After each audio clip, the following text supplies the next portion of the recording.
you're going to find consistency using silver bullet because it's time-based and it's always going to form. Every single day it's there. So why don't you fucking follow the rules that I've placed in front of you? You're failing. You are failing, not me. You are. So you have to change that shit. I'm going to play devil's advocate for a moment. Let's say for a moment that you can determine the next draw on liquidity. You can do that all by yourself without me. Wonderful. I'm proud of you. That's the number one thing. If you can do that, you will always find setups. But if you can do that, and you can see how trades form, but you can't execute on them, how do you fix that? Well, you don't have a model. You just have a familiarity that, okay, the market should be turning here. Well, what do you do? Well, what is it telling you? Is there an order block? Is there a fair value gap? Is there a breaker? Is it an institutional order flow entry drill there? Is it, good grief, is it optimal trade entry? You know, any number of things. Is it an Artemis pattern? My nod to my charter members. Oh shit, here comes a whole new wave of videos by everybody on YouTube. The ICT Artemis trade. He never loses. That's bullshit. The guys that are out there saying you never lose doing silver bullet trades, you shouldn't do that. That's false advertising. Okay, you're gonna have a losing trade. I never said that you're never gonna have a losing trade. But you're gonna find consistency using silver bullet because it's time-based and it's always gonna form. Every single day it's there. The problem is you want it to form on your favorite time frame. You want it to fit your already established expectation or preconceived notions about what price should do. And you're not following the rules. So yes, you're doing shit wrong and you're not getting the results, and that's expected, right? If I give you a recipe and say, this is the ingredients, this is the order you do it, and this is what you should expect as a result, and you substitute something, okay? You leave a key ingredient out and replace it with what you think is better suited for that. You're not going to get the same result. And don't complain that you didn't get the result that was promoted by me that you should be getting if you're doing something outside the scope of the instructions and parameters I've given. If you come to me as an educator, as a mentor, you're trusting me enough to give me your attention initially. So why don't you fucking follow the rules that I've placed in front of you? You're failing. You are failing, not me. You are. So you have to change that shit. It's always going to be you. When I mess up and when I fail, nobody's fault but mine. That's accountability. You have to be accountable to yourself. And some people just don't want to be accountable. They want to have the luxury of being able to blame somebody else because they fucked up. They didn't do something right. And in this industry, guess what, Jack? You don't get that luxury. It's always you. Because I don't run a fucking signal service. If you make money, congratulations. You did it right. Well done. I am proud of you. If you lose money, eat that shit because you did it on your own. What do you mean, eat that shit? Learn from it. It's hard medicine. It's a bitter pill. Swallow it. It's going to make you better. It will make you better. It's going to make you the trader you want to be. You think that it's always going to be the sugar highs that make you the best trader that you're ever going to be. Give me the stuff that works, ICT. Fuck all the bullshit. You're going to learn from all the cuts, the abrasions, the bruises, the losses. That's what I learned from. And you're going to learn from it too. But you have to allow that to happen. You can't tiptoe around thinking, I'm going to avoid losing trades. You're not. Because the more you try to do that, it's going to land right in your lap. But every single time I blew out an account, it was on the heels of a good run. And I wanted to feel good again because it was wearing off too fast. The same fucking hour, walking around thinking, oh, man, shit.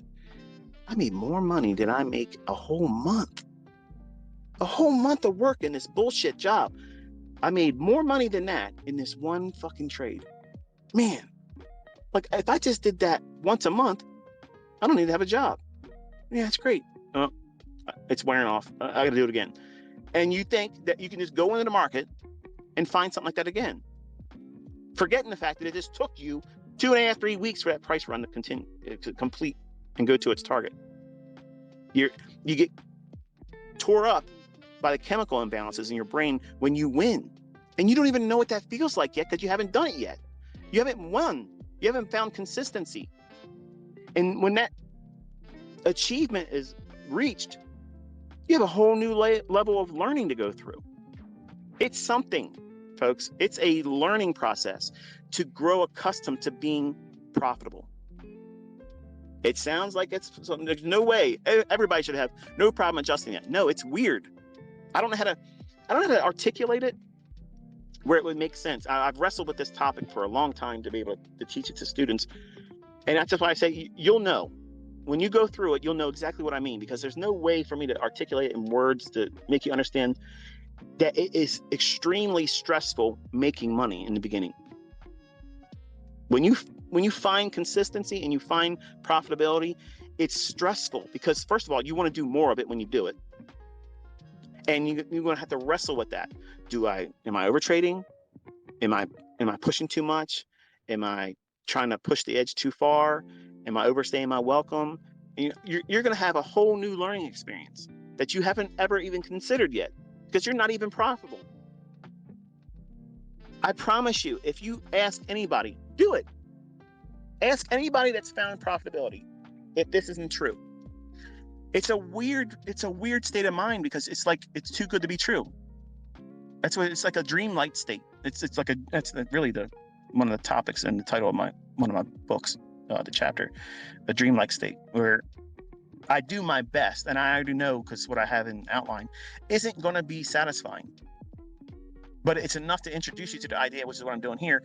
When you find consistency and profitability, it's going to feel like at any time it's going to stop working. And some of you already have that mindset that come to me all the time. Aren't you afraid that you're teaching this and the market's going to adjust to that? What the fuck you mean it's going to adjust to it? This is the market. This is the market. This is exactly what the market does. So the market's not going to try to do something it doesn't do. This is what it does. I mean, you're who you are. You're who you are, and that's just the way it is. You can't be a dog. You might try to say you identify as a fucking dog, but you're a fucking human being. You are a person. This is how you are. You can't be something that you aren't. The market isn't going to stop being this way. That's why I tell you all the time, unequivocally, there's no way. There's no fucking way that this is going to ever change. It's never going to change. Never. It's never going to change. You doing it wrong, that's going to happen.